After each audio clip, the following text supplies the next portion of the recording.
He was kicked out of New Mexico more than a decade ago after the feds said he was here illegally. Now, that same man is accused of using Uber to prey on vulnerable women. News 13's Chris McKee is in the Newsplex with more.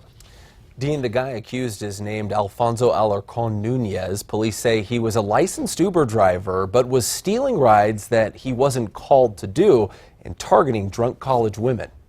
He victimized 4 separate victims. What this former New Mexico man is accused of doing is raising questions nationally over if ride-sharing services like Uber are doing enough to background check their drivers. We don't know for sure whether or not we're at risk. The San Luis Obispo, California District Attorney has charged 39-year-old Alfonso Alarcon Nunez with raping 4 young, college-aged women, accusing Alarcon Nunez of using his Uber driving credentials to target victims. They called for an Uber and did exactly what they should do, and they got absolutely victimized and taken advantage of by this guy. The district attorney says Alarcon Nunez was picking up riders that weren't his, driving those victims to their home where he'd break in, rape them, and then steal their valuables. Alarcon Nunez was a legit Uber driver and had a valid driver's license, but he's not a legal U.S. citizen. Mr. Alarcon Nunez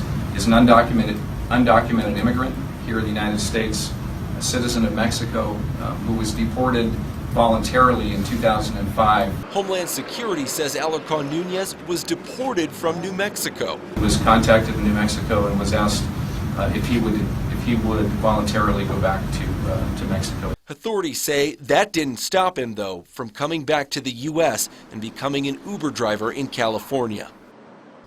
Now, the Department of Homeland Security hasn't elaborated yet on which part of New Mexico Alarcon Nunez was living in when he was deported in 2005. He remains locked up in a California jail tonight. Dean?